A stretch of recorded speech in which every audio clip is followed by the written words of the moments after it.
இந்த முறை எப்படியாவது இந்த காய்கறிகளை வர வைக்கிறதுக்கு ட்ரை பண்ணிகிட்டே இருக்கிறேன். அதில் இது என்னென்னு பார்த்தீங்கன்னா வெள்ளை அவரை குத்து செடியாக தான் வரும். இதில் கொடி அதிகமாக வராதுங்க.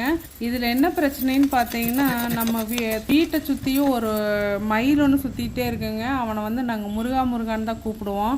லாஸ்ட் டைம் பார்த்தீங்கன்னா அவ்வளோ பூ எடுத்துருந்ததுங்க. ஒரு பூ விட்டு வைக்கல, அத்தனையும் முடிச்சு கட்டிட்டான். ஸோ அதுக்கு என்ன பண்ணுறோம் அப்படின்னு பார்த்தீங்கன்னா அந்த செடியை சுற்றியும் அந்த கடப்பாறையில் ஷார்ப்பான பகுதியில் வச்சு நல்ல ஒரு ஹோல் போட்டுட்டு, இது நம்ம கருவேப்பில் செடி வந்து ப்ரூன் பண்ணி போட்டிருந்தோம். அந்த குச்சியெல்லாம் வேஸ்ட் பண்ணாமல் ஒரு குழியில் போட்டு வச்சுருந்தோம். அது எல்லாம் எடுத்து சுற்றியும் நட்டு வச்சோம். அப்படிங்கும்போது அது உள்ளே போகாது.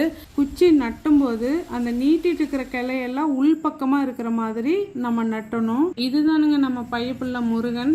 டெய்லி கிச்சன்லேருந்து பார்க்கும்போது இப்படி ஒரு காட்சி கொடுத்துட்டு கிளம்பிடுவார். தேங்க்யூ.